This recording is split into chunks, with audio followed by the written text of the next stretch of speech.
AI in Windows 11, it's not just a trend, it's a game changer for business. It's intelligent features built right into the desktop, improving productivity and performance. I guess the key thing for us, with Windows 11, has some brilliant AI-powered features that really changed the way that resellers and end customers can start thinking about business. Can you walk us through how these features will really start to take off and really benefit businesses, and what should resellers be looking for when discussing this with their customers? The first thing where AI will be a game changer, and let me start from the most visible thing from resellers to the thing that almost nobody will notice, but that is also very important. So the most visible thing, for sure, for end customers is the whole Copilot stack that is also offered by Microsoft, of course, where you really need to have the Windows 11 stack, and it can only run if your PC has the Windows 11 stack. Now, why is this? Windows 11 is optimized for multitasking, for leveraging that one new thing that is coming in the new PCs, which we call the NPU, the Neural Processing Unit. We are all familiar with the CPU. We're all familiar with the GPU. And the NPU is actually a component on your motherboard that is optimized to run these very big models in a very, and this is key, energy efficient way.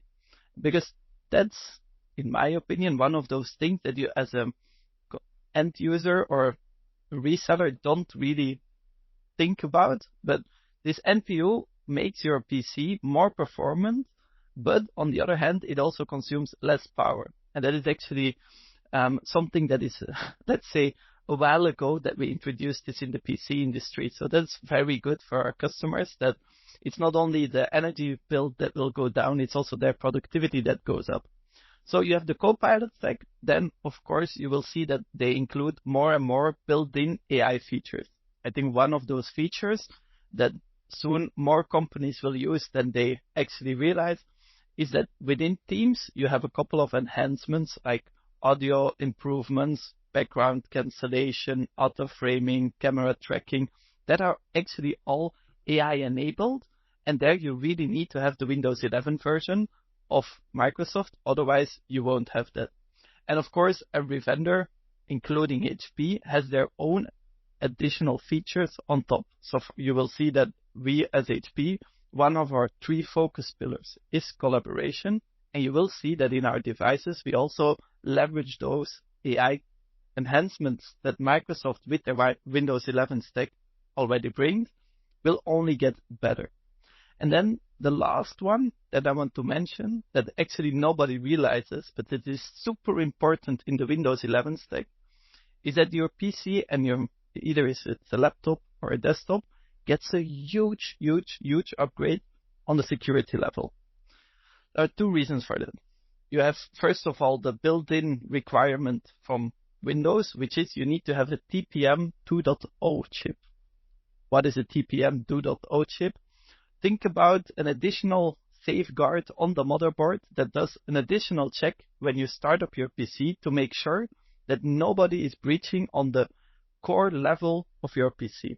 And this is really key, the core level, because this was not something that we used to do in PCs. Nobody in the industry, by the way, not just HP. And this is a key thing because we saw that hackers were targeting this little startup or the startup moment of the PC specifically in a very successful way. And Microsoft tackled this. On combination, you of course have a lot of additional AI-empowered software scanners, software or virus scanners and other stuff. And you will see that the HP Wolf security stack, for example, is also very AI-enabled that will in the end, combined with the Windows 11, make your PC the most secure PC that you can have. And so those are, for me, the 3 most important things, if you're a reseller talking to an end customer, that you need to mention. It's that less energy consumption, but still more power. It's those collaboration features, and it's the security of your PC that get a huge improvement. So I guess really, the battery optimization is absolutely fantastic because we're all looking to use our devices for longer. We're further away from mains charges, when we're out and about. And also, I guess from a security perspective, that's really key. Do you think it's fair that the manufacturers are now spending more time thinking about the security applications on the device to protect the end customer, whether they be in businesses or in the consumer world now? Yeah, for sure. I think that's even an understatement. It's also logical. With AI, we saw a lot of very positive tools being created, and let's say productivity increases, the collaboration enhancement. But there is one downside, and that is that the bad guys are also using it to create more bad stuff in a more sophisticated way. There are stories of, for example, fake images, fake video calls with C-level, where an employee in a finance department thinks he's with the C-board in a call, and the C-level thinks or says to that employee, now transfer 10 million to this bank account, and the employee, with goodwill, transfers that money to that bank account, because after all, he's in a meeting with the whole C-level. Wouldn't you expect that that's fair? And afterwards, it turns out that everything is fake, deep fake and generated by AI. So you see that there are a lot of challenges coming, and all the hardware vendors are looking at how can we make sure and contribute to these threats.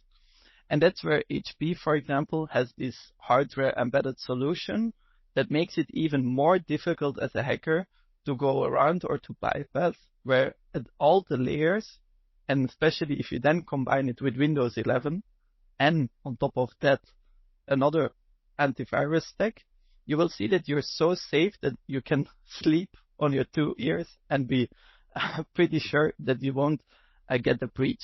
Of course, and this is not unimportant to mention, hackers are targeting human errors. And so you will see that the biggest risk at the moment are not the devices anymore, but more the end users themselves. And so that's where sensibilization campaigns remain key, unfortunately. And I guess that's also important from a security perspective that, with a lot of home working now, people are actually using their work devices for personal things. Therefore, the levels of security need to be increased to protect the security of the company they work for as well. Exactly. And this comes with a lot of challenges for companies. And this is not specifically AI related. I would say that this is more a challenge for all, let's say, for all the IT managers out there, regardless of the size of the business. As soon as you have a hybrid structure, there is an additional challenge, and that is we have more than one Wi-Fi network. We have more than one location where my employee works from. How can I make sure that that employee is safe at all times and is up and running at all times? Because there is one way to make sure that he is safe at home, and it is to disable all functions at home. But of course, that's not what you want to do as an IT manager. So we try to make sure that an IT manager has all the tools out there to manage everything, to keep track of the PCs that they have or that their employees are using from home, and that he can anticipate even if a hardware failure would happen. And so this is a tool that we have within HP. It's called HP Proactive Insight, where proactively, as an IT manager, you get a warning. Look, this device, the battery will get broke in 2 to 3 weeks. So if you take it in now, you can resolve this. And this is one of those features that is AI driven, where we gathered all the data that we had from all the failures of all the batteries, all the screens, everything. We made a huge data analysis, and now we can actually predict in a very accurate way if a device will fail in the next upcoming X months, weeks, depending on, of course, the error. It is more urgent or it has a longer lead time. Yeah, that's perfect. I guess that's a bit like with a football game. You're knowing in advance if a player is going to get an injury. Exactly. And so that's the thing that an IT manager tries to do as a good manager in a soccer team, for example. He wants to make sure that all his team members stay healthy for the whole season. But then there is this other part that, in a way, he also wants to know which team member is at risk to fall out, so that either the staff can work with him and prevent that the player gets injured, or in the worst case, that he can start looking for a solution before there is actually a real injury with this player. And this is what we as HP try to offer. Thinking of the customer and user experiences, AI is key to delivering the consistent wins. What kind of AI-driven innovations can resellers introduce to their clients that will make them want to purchase the technology, make the businesses more efficient, and enhance the overall satisfaction? Good point. And I think one of the solutions that I just mentioned, the proactive insights, for example, for a lot of companies, it's super difficult and too technical to set this up for just 10 people. So what you can actually do is you can ask your reseller to do this for you. And you have a lot of resellers that have this capability to do so. And you need to see with who the end customer is working, and also within your organization as a reseller, if you have this capability to do so. Other options are, of course, the security stack, where as a device that we offer all those AI-enabled additions in the security stack that really make our device the most secure device in the market. It really helps as a sell point for a reseller to explain to a customer, look, you have an HP laptop, you have other laptops, this is a big difference. And then last and definitely not least, for me at least, is this whole collaboration experience where with an HP device, you do as a reseller offer more than just the hardware. You offer also an experience. And it is important to mention that, for example, the video quality remains key when you're in a meeting with people. Look at us. I'm living in Belgium and we're doing this podcast now. How horrible would it be if the frame would only exist out of 4 pixels and we had a delay in the audio quality? So there you see as well that it is key that the device gives confidence to the people that are using it.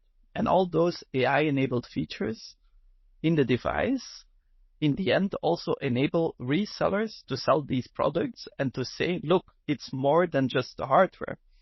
With this device, people that will use it have on collaboration an advantage, on security an advantage, and in the end, their productivity will go up because of these two things. And that remains key, that resellers also keep on mentioning this to the end customers. So where are we in the conversation so far? Can you think of any standout real-world examples where AI has helped businesses achieve real success? We're really moving forward now from AI just being theoretical. It's getting a lot of airtime in the news. There's obviously a lot of legal aspects that are being discussed consistently for it. But is there anything out there that you can share with us from a real-world perspective?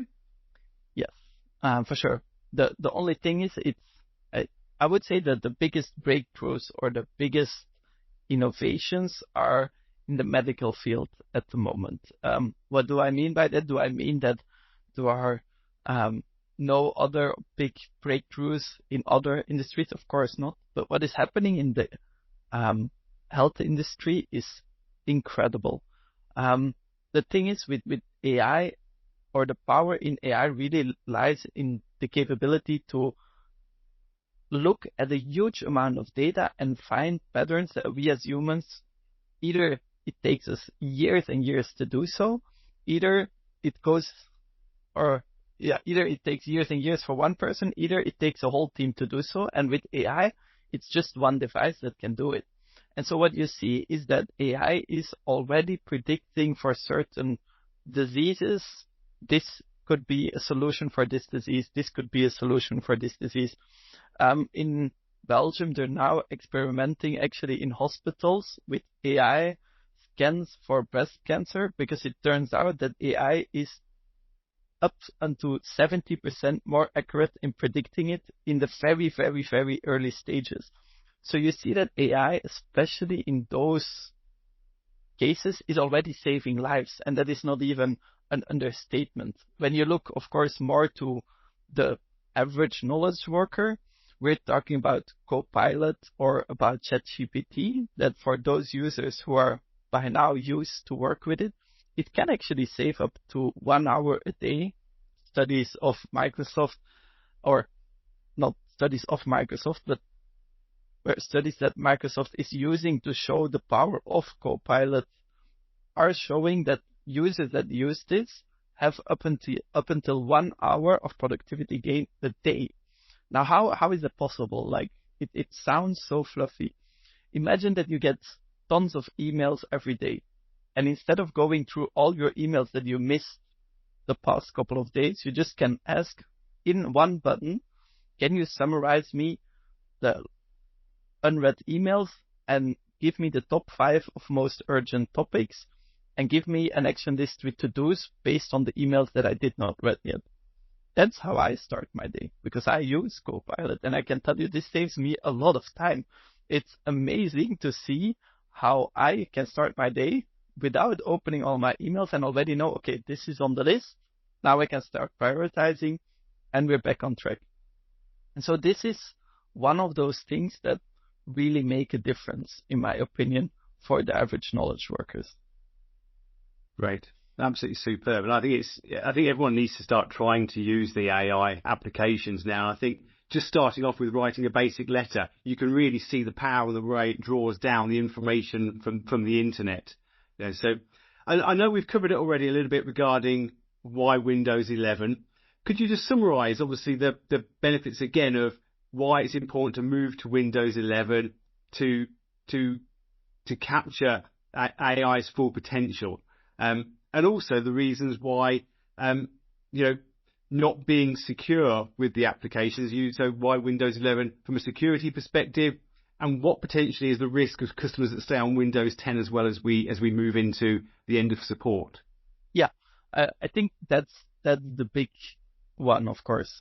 What happens if I stay on Windows 10 and we're at the end of the Windows support, which is fastly getting closer and closer?